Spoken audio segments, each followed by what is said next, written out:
의로우니라. 예수님께서 하시는 그 심판이 의로울 수 있는 이유는 예수님 뜻대로 심판하는 것이 아니라 하나님 아버지의 뜻대로 하기 때문에, 하나님 아버지의 명령대로 하기 때문에 내가 하는 심판은 의롭다고 이야기하는 것이죠. 지금 이 심판은 뭐에 대한 심판이냐면요, 바로 우리 29절 말씀 보면은, 이 30절 바로 전 말씀 29절 보면은 악인은 심판의 부활이라는 이야기로 이제 이야기가 끝났거든요. 결국은 믿지 않는 자들에 대한 그 심판을 이야기하고 있는 것입니다. 그래서 그 믿지 않는 자들에 대한 향한 그 심판은 의로운 심판이 될 수 있다라는 거죠. 만약에 이것에 대해서 이의를 제기하거나 아니 어떻게 그럴 수 있습니까? 라고 한다면 그것은 결국 누구에게 반기를 드는 것이냐면 하나님 앞에 반기를 드는 것이고, 하나님이 불의하시다, 하나님의 판단은 잘못됐다라고 하는 이야기가 된다라는 거죠. 그렇기 때문에 결국은 내 의로움이 있는 사람들은 하나님의 이런 심판에 대해서 하나님 그럴 수 없습니다 라고, 하나님 불의하십니다 라고 하는 자라는 겁니다. 저와 여러분은 하나님이 심판하셨기 때문에 그 심판이 오로지 의롭다라고 인정할 수 있는 저와 여러분이 되었으면 좋겠습니다. 하나님이 의롭다고 하시는 것은 다 우리가 인정할 수 있는, 그래서 다윗이 그렇게 하잖아요. 다윗이 하나님 앞에 회개를 하는 데 있어서 그의 회개는 그냥 밧세바 그 사건에 의해서 지었던 그 죄들만 그가 회개했던 것이 아니라 하나님 앞에서 자신의 모든 것들에 대해서 하나님 앞에 내가 죄인입니다 라고 고백을 하거든요. 그 고백을 통해서 하나님은 의로우십니다 라는 고백이거든요. 하나님께 비춰주시는 그 의의 빛 때문에 내 안에 있는 모든 더러운 것이 선한 것이 하나도 없다라는 것을 하나님께 고백하는 그 모습, 그렇게 고백하는 사람이 하나님의 심판은 의롭습니다, 합당하십니다 라는 고백을 할 수 있다는 거죠. 예수님께서는 지금 내 심판은 의롭다라는 것이 내 스스로의 어떤 뜻이 아니라 아버지의 뜻이라는 것을 지금 이야기하고 있는 것입니다. 저와 여러분이 그렇게 의의 옷을 입을 수 있는 저와 여러분이 되었으면 좋겠습니다. 내 자기의 의를 가지고 사는 사람이 아니라 날마다 예수 그리스도의 그 보혈로 씻김 받은 그 옷을 입을 수 있는 저와 여러분이 되기를 바랍니다. 그래서 날마다 회개하고 하나님 앞에 우리의 마음을 돌이킬 수 있는 저와 여러분이 되기를 축복합니다. 31절부터는요, 예수님께서 이전에 안식일에 병자를 고침으로 인해서 바리새인들이, 유대인들이 지금 예수님을 향해서 고발하고 있는 그런 상황 가운데서 예수님이 친히 변론을 하는 장면들이 이제 나오기 시작하는데요. 예수님이 변론을 해야 할 분이십니까? 굳이 그렇게 변론할 필요가 없으신 분이시죠. 우리가 이 말씀들, 오늘 본문 말씀을 통해서 우리가 알 수 있는 것은 우리 주님은 오래 참으시는 분, 우리 주님은 인자가 끝이 없으신 분이라는 사실을 우리가 기억했으면 좋겠습니다. 왜냐하면 이사야 40장 말씀에서도 보면요, 하나님이 이 세상을 바라보실 때 모든 열방이 하나님이 어떤 눈으로 보시냐면요, 한 통에 물 한 방울로 이제 보시거든요. 그만큼 하찮고 그만큼 우리는 하나님 앞에서 가장 작은 존재들인데, 그런 우리들을 향해서 하나님께서는 변론을 해주신다는 거죠. 우리가 당신이 하나님의 아들이십니까? 증명하라, 이런 말들에 대해서 굳이 하실 필요가 없으신데 하나님은, 주님은 다 변론을 해주신다는 것입니다. 예수님께서 낮아지시는 그 모습이 십자가에서 죽으신 것뿐만 아니라 예수님의 모든 생애, 예수님의 모든 전 생애가 늘 낮아졌음을 이제 알 수가 있거든요. 태어나면서부터 죽는 그 순간까지 예수님은 가장 낮은 자의 삶을 살았습니다. 그 낮은 자의 삶을 살은 이유가 무엇입니까? 그렇게 살지 않으실 분이신데, 만왕의 왕이시고 온 우주 만물을 창조하신 그 주님께서 왜 그렇게 살으셨는가? 그것은 우리를 구원하시기 위함인 줄 믿습니다. 오늘 말씀에도 보시면 34절 보면요, 그러나 나는 사람에게서 증언을 취하지 아니하노라. 다만 이 말을 하는 것은 너희로 구원을 받게 하려 함이니라. 주님이 친히 이렇게 변론을 하시는 이유는 우리를 구원받기 위함이십니다. 주님이 가장 원하는 것은 지금도 죽은 자가 살기를 원하는 것이고요, 지금도 죄인들이 하나님 앞에 회개하여 돌아오는 것을 원하시는 줄 믿습니다. 그래서 주님께서 그렇게 변론하시는데, 법정에서는요, 그 피고인이 아무리 내가 죄가 없다고 해도 내가 스스로 하는 말에는 효력이 없다는 것을 아시죠. 나는 사람을 죽이지 않았습니다, 나는 이런 죄를 범하지 않았습니다, 아무리 소리쳐도 법정에서는 그것이 효력이 없어요. 왜냐하면 증인이 있어야 되기 때문에, 증거가 있어야 되기 때문에. 성경에서도 신명기 17장 6절에서도 보면요, 두세 사람의 증인이 있어야지 효력이 있다고 하거든요. 율법에서도 계속 두세 사람 이상의 사람이, 증인들이 있어야 된다고 합니다. 증언해 줄 사람이 있어야 되는데, 예수님 스스로가 이 법정에서도, 세상 법정에서 스스로 아무리 내가 말을 해도 그것을 증언해 줄 사람이 없다면 아무 효력이 없기 때문에, 예수님께서는 스스로 나를 증언할 자의 자신을 증언할 것들에 대해서 이야기를 해주는 장면이 오늘 본문 말씀이거든요. 네 가지의 예수님에 대한 증언들, 네 가지가 이제 나오는데요. 첫 번째는 요한에 대해서 이야기가 나옵니다. 요한복음 1장 6절에서 7절의 말씀을 보시면요, 요한이 그 빛에 대해서 증언하는 자라고 이야기가 나오잖아요. 예수님에 대해서 증언하는 자로서 요한이 하나님께서 사용하셔서 이제 증언하러 왔는데, 그러면서 우리 한번 보시면 35절 말씀에, 요한은 켜서 비추이는 등불이라 너희가 한때 그 빛에 즐거이 있기를 원하였거니와. 요한은 켜서 비추이는 등불이라고 하죠. 등불은 촛불과 다릅니다. 우리가 저와 여러분이 등불 신앙을 갖기를 소망합니다. 요한같이 끝까지 지속적으로 그는 죽는 그 순간까지 복음을 증거했던 사람입니다. 사람들의 영광을 구한 것이 아니라 하나님의 영광을 바라보면서 그는 등불 신앙, 그 빛을 받아들이고 빛을 비추는 데 있어서 등불로 살았던 사람이에요. 촛불의 신앙은 어떤 신앙입니까? 잠깐 회개는 하고, 한때는 잠시는 내가 회개했지만 그 이후의 삶에 있어서는 그로부터 예수님의 빛이 비춰지지 않는 모습을 볼 수 있거든요. 근데 요한은 끝까지 등불로 살았다는 것입니다. 그렇게 해서 증언했던 사람. 그래서 그가 등불이 켜질 수 있었던 것은 또 한 가지는 무엇이 있어야 됩니까? 등불이 켜지려면 항상 그 등 안에 기름이 있어야 되는데, 그 기름은 성령이라는 거죠. 성령으로 충만하고 성령의 기름을 부음받으면 그 사람은 끝까지 하나님의 복음을 전하는 사람으로서, 예수님에 대해서 증언하는 사람으로서 살아갈 수 있게 된다는 것입니다. 저 여러분이 그렇게 등불 신앙을 가지고 살아갈 수 있는 사람이 되기를 축복합니다.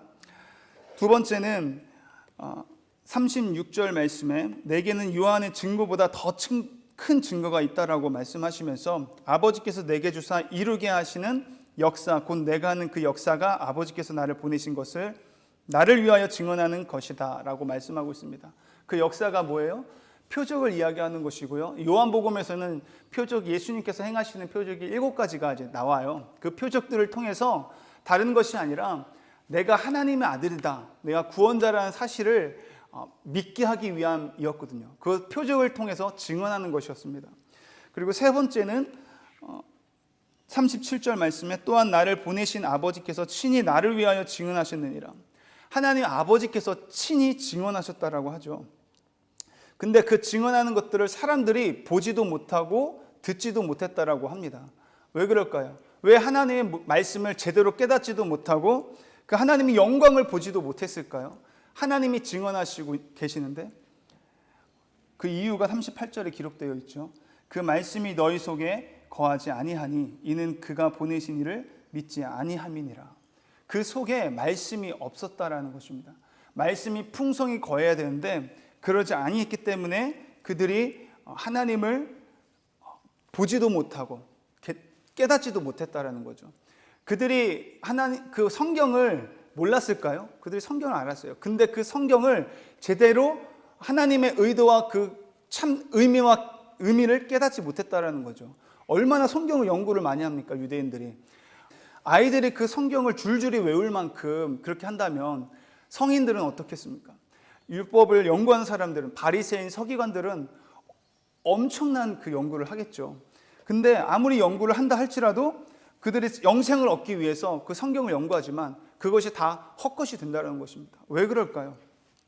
진정한 말씀이 그 속에 있지 아니하고, 오늘 보면요, 40절 말씀을 보면요, 함께 읽겠습니다. 40절 말씀 시작. 그러나 너희가 영생을 얻기 위하여 내게 오기를 원하지 아니하는도다. 41절이요. 나는 사람에게서 영광을 취하지 아니하노라. 우리 한 번 더 읽겠습니다. 42절. 다만 하나님을 사랑하는 것이 너희 속에 없음을 알았노라. 아멘. 너희 속에, 우리가 38점에 그 말씀이 너희 속에 거하지 않았다고 하잖아요. 결국은 하나님이 너희 속에 거하지 않는다. 하나님이 그 속에 거하지 않는 이유가 무엇이냐면 바로 말씀, 그 41절 말씀에 보면요, 나는 사람에게 영광을 취하지 아니하노라. 예수님은요, 자기 자랑을 위해서, 자기 유익을 위해서 살았던 삶을 살지 않았습니다. 누구를 위해서? 하나님의 영광을 위했고 하나님 말씀하신 것만 말씀하면 살았잖아요. 근데 그들의 마음속에 하나님이 없었다라는 것을 어떻게 이야기하고 있냐면요, 44절 말씀에 너희가 서로 영광을 취하고 유일하신 하나님께로부터 오는 영광은 구하지 아니하니 어찌 나를 믿을 수 있느냐. 그들이 믿을 수 없었던 이유는 말씀이 그들 속에 있지 않았고, 그들 마음속에 하나님이 있지 않았고, 그들이 하나님을 사랑하지 않았고, 결국 그 하나님을 사랑하지 않고 그 마음속에 하나님이 없었던 이유는 서로 영광을 취했기 때문이라고 합니다. 서로 영광을 취했다. 그게 뭐예요? 사람들에게 인정을 받으며 살았다는 것이에요. 사람들의 그 눈치를 보면서 사람들의 영광을 구했다는 것입니다. 하나님의 영광이 아니라. 예수님은 그러지 않았죠. 예수님은 사람에게서 영광을 취하지 않았어요. 근데 바리새인들이나 서기관들은 사람들로부터 영광을 취하려고 했다는 것입니다. 자기 인기를 위해서, 자기가 인정받기 위해서, 칭찬받기 위해서 그들은 신앙생활을 했던 거예요. 그러니까 바리새인들이 기도하는 모습 보이려고 하고, 나는 얼마큼 기도했다라고 이야기하고, 나는 금식을 했다고 하고, 난 이렇게 겸손하게 살았다라고 하는 그 겉으로 보이는 경건의 모양만 있고 그 능력은 없었던 삶을 살았던 것이 그들이었다라는 거죠. 그렇게 사는 삶은 하나님의 사랑이 그들 마음속에 있지도 아니하고 하나님의 말씀이 그 속에 있지도 아니하는, 그래서 하나님의 영광을 보지도 못하고 하나님의 말씀을 듣지도 못하는, 하나님의 말씀을 제대로 깨닫지 못하는 상황 가운데 거할 수밖에 없다라는 것이죠. 이 말씀을 통해서 저와 여러분이 적용할 수 있는 부분이 어떤 것일까 생각해 보면, 우리는 무엇을 위해서 어떤 근거로 사역을 하고 헌신을 하는가? 사람들 때문인가? 아니면 내가 진짜 하나님을 사랑하기 때문인가? 하나님의 영광을 위해서 내가 사역을 하고 헌신을 하는 그 자리에 있는가? 내가 하늘의 것을 바라보면서 하는가? 땅의 것을 바라보면서 하는가? 우리 스스로를 돌아봤으면 좋겠습니다. 그리고 누군가가 내게 이 하나님의 사랑이 내 안에 있고 하나님의 영광을 취하며 사는 사람은요, 그럴 수밖에 없는 것 같아요. 누군가 내게 안 좋은 싫은 소리 했을 때 그것을 인해서 내가 낙심하거나 누군가가 나에 대해서 오해하고 그런 이야기를 들을 때에 기분이 나쁠 수 있는데, 하나님의 크신 은혜 안에 거하고 하나님의 영광을 취하는 사람은요, 하나도 낙심하지 않게 될 줄 믿습니다. 왜냐하면 하나님의 은혜가 크심을 알기 때문에, 하나님의 사랑이, 나를 향한 사랑이 크심을 알기 때문에 세상 어떤 사람들이 나를 비난하고 나에 대해서 안 좋은 이야기하고 안 좋은 시선을 바라본다 할지라도 그것으로 인해서 우리가 넘어지거나 낙심하지 않을 수 있다는 거죠. 만약에 내가 낙심한다, 그 사람은 어떤 사람이에요? 사람에게서 영광을 여전히 취하고 있는 사람, 서로 영광을 취하고 유일하신 하나님께로 오는 영광은 구하지 아니하는 사람, 그 사람은 누가 이야기하는 것에서 쉽게 넘어지는 사람이겠죠. 99번 칭찬을 받을 땐 좋지만 한 번에 칭찬을 못 받고 비난했을 때 그것으로 인해서 낙심하는 사람, 그 사람은 사람의 영광을 취하는 사람일 것입니다. 저와 여러분은 사람이 영광을 취하는 것이 아니라 오직 하나님의 영광을 취할 수 있는 그런 신앙생활을 할 수 있는 저와 여러분이 되기를 바랍니다. 그래서 오늘 예수님에 대한 증언들, 굳이 그렇게 예수님이 변론할 필요가 없으시지만 우리의 인생을 향한 그 사랑하는 마음, 우리를 구원하기 위해서 예수님이 증언해 주셨는데 네 가지로 이야기해 주셨습니다. 먼저는 하나님께서 사용하신 그 요한이 나를 증언했고, 두 번째는 그 모든 표적들, 하나님께서 내게 주신 역사, 그 표적을 통해서 내가 하나님의 아들이고 구원자라는 것을 증언하셨고, 세 번째는 하나님이 친히 증언하셨고, 네 번째 성경이 그것을 증언하고 있다. 그러나 그것을 너희들이 믿지 못하고 있다. 왜냐하면 너희 속에 말씀이 없고 너희 속에 하나님을 사랑하는 마음이 없기 때문에. 근데 그것은 무엇으로 인해서 그렇게 됐는가 진단을 해보면 너희가 사람의 영광을 취했기 때문이다라는 것이 오늘 본문의 내용이죠.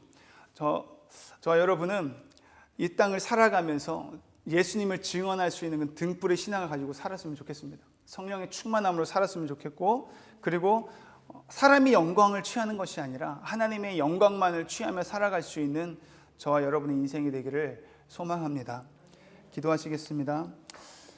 하나님 아버지 감사합니다. 오늘도 저희들 예수 그리스도 보혈에 그 보혈로 적셔져 있는 그 의로운 옷을 입고 오늘도 하나님 앞에 우리의 마음을 돌이키고 회개하며 나아갈 수 있기를 원합니다. 하나님, 등불의 신앙을 우리가 취할 수 있게 하여 주시옵소서.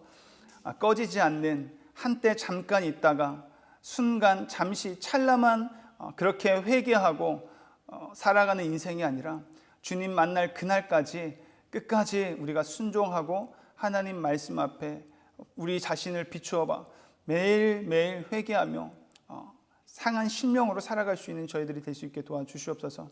우리를 향한 그 크신 사랑과 그 은혜를 기억합니다. 그래서 사람의 영광을 취할 것이 아니라 하나님의 영광만을 취하며 우리가 살아갈 수 있기를 원합니다. 하나님, 그 영광 안에서 놀라운 축복을 누릴 수 있는 그런 하나님의 사람으로 살아갈 수 있도록 주님 우리를 붙들어 주시옵소서. 이렇게 우리 삶 가운데 일하시고 역사하실 주님만을 간절히 바라오며 예수님의 이름으로 기도드립니다. 아멘.